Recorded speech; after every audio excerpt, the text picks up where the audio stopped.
गणेशोत्सवात सुहेर किंवा सुतक आलं तर काय करायचं असा प्रश्न अनेकांच्या पुढे येतो. खरं आहे. लक्षात घ्या, अशा वेळी जर सुहेर सुतक आलं असेल तर त्या वर्षी गणेश मूर्ती आणून पूजन नाही केलं तरी चालेल.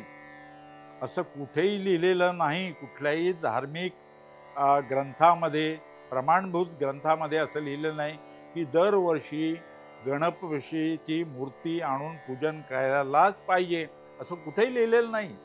तेव्हा सुहेर सुतक आहे किंवा आजारपण आहे, तर अशा वेळी गणेश मूर्ती आणून पूजन एखाद्या वर्षी करता आलं नाही तरी हरकत नाही.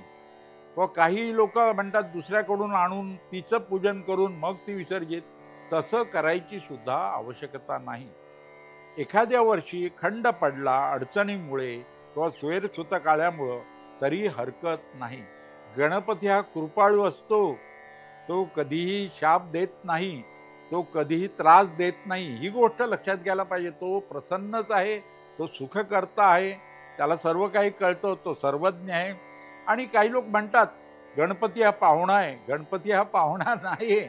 आपणच काही वर्षापुरते पृथ्वीवर आलेले पाहुणे असतो. पृथ्वीचा मालक खरा गणपती आहे. तर एखाद्या वर्षी सुहेर सुतक आलं आणि गणेश मूर्ती आणून पूजन नाही केलं तरी चालेल, उलट आणू नये, हे मला सांगायचं आहे.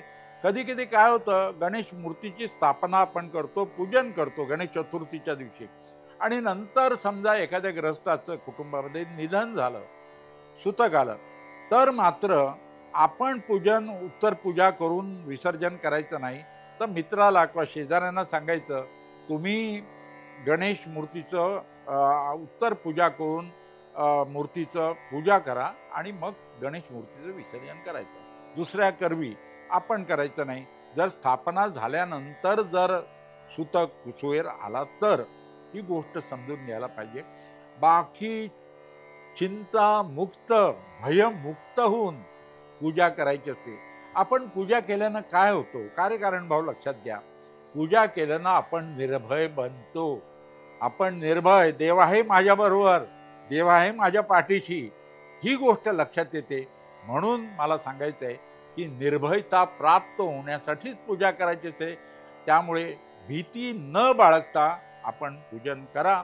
आणि सुहेर सुतक आलं तर त्या वर्षी केली नाही तरी चालेल. आता कधी कधी असं होतं, आपण पूजा करताना पानाला आपण पानं वाहतो, जी त्याला पत्री वाहतो किंवा दुर्वा वाहतो, फुलं वाहतो, ती ओली असतात. मला मुद्दाम सांगायचं आहे, ही पूजा करणाऱ्याने गोष्ट लक्षात घ्यायला पाहिजे की फुलांना पाणी नाही ना, किंवा फुलं किंवा पत्री ती पाणी नाही ना, हे बघायला पाहिजे. एखाद्या फडक्यावरती ती घालून सुकवली पाहिजेत आणि मग ती गणपतीला व्हायला पाहिजे, म्हणजे मूर्तीला तडा जात नाही.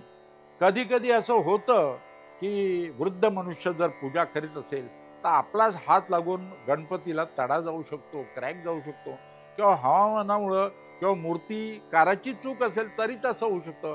घाबरायचं कारण नाही. तो विघ्न हरता आहे, तो सुख करता आहे, तो दुःख हरताय, तो जाणतो. ही मातीचीच मूर्ती असते, त्यामुळे असं होऊ शकतं. मग काय करायचं? लगेच असा समजा तडा गेला किंवा काही अवयव जर त्याचा निघळला तर आपण लगेच उत्तर पूजा करायची आणि दिवस कोणताही असो त्या दिवशी विसर्जन लगेच करायचं. मनाला लावून घ्यायचं नाही. गणपती हा प्रसन्न झालेला असतो. तडा जाणं हे शक्य असतं, कारण मातीचीच मूर्ती असते. पार्थिव गणेश पूजन सांगितलेलं आहे. त्यामुळे आपण काळजी तर घ्यायलाच पाहिजे, काळजी घेऊन आपण पूजन करायचे. पण असं घडू शकतं, लगेच त्या मूर्तीचं उत्तर पूजा करून विसर्जन करायचं, हे महत्वाचं आहे. आणि मनामध्ये कुठलीही भीती बाळगायची नाही, निर्भय राहायचं, गणपतीला प्रार्थना करायची, तो ते जाणतोच आहे. तेव्हा ही गोष्ट आपण लक्षात घ्यायला पाहिजे. एखाद्या वर्षी अडचण असेल, काही लोकांना परदेशात जायचं असतं किंवा काही अडचण आहे, आजारी आहे. याच वर्षी मला काही लोकांचे दूरध्वनी आले की सर आजारी आहे, हॉस्पिटलमध्ये आहे, घरामध्ये काहीच नाही, कसे पूजन करता येईल? आणला नाही तरी चालेल. असं कुठल्याही प्रमाणभूत धार्मिक ग्रंथामध्ये लिहिलेलं नाही की दरवर्षी आणायलाच पाहिजे. शेवटी हा आनंदोत्सव आहे. शेवटी हा आपल्या मनाला प्रसन्नता आणण्यासाठी आहे. शेवटी हा उत्सव दुःख, चिंता विसरण्यासाठी आहे. एखाद्या वर्षी अडचणी आहेत, तो दुःख हरण करताय, त्याला प्रार्थना करायची, की गणेशा, या वर्षी असं असल्यामुळं मी गणेश मूर्ती आणून पूजन करू शकत नाही. आणखी एक गोष्ट महत्वाची, तुमच्या नातेवाईक आणि मित्रमंडळींना कळवायला पाहिजे, की यावर्षी आमच्याकडे गणेशोत्सव नाहीये, गणेश मूर्ती आम्ही आणणार नाही आहोत. कळवायला पाहिजे, म्हणजे ते गणपतीच्या दर्शनाला येणार नाहीत, ही गोष्ट लक्षात घ्यायला पाहिजे. फक्त गणेश मूर्तीचं एखाद्या वर्षी पूजन आपल्या हातून झालं नाही तरी चिंता करायचं कारण नाही. खरं म्हणजे एकच दिवस गणपती ठेवायचा असतो आणि त्याच दिवशी विसर्जन मूर्तीचं करायचं असतं. पुन्हा एकदा सांगतो, आपण गणपतीचं विसर्जन करत नाही. गणपतीचं विसर्जन करणारे आपण कोण? आपण गणेश मूर्तीचं विसर्जन करत असतो. मातीच्या मूर्तीला प्राणप्रतिष्ठा करून देवत्व आणत असतो आणि विसर्जन करण्यापूर्वी उत्तर पूजा करून देवत्व ते काढून घेत असतो. ही गोष्ट लक्षात घ्यायला पाहिजे. निर्भयतेनं पूजा करायची, प्रसन्नतेनं पूजा करायची आणि घरामध्ये आनंद, प्रसन्न हे निर्माण व्हायला पाहिजेत. यासाठीच हे गणेश पूजन सांगितलेलं आहे.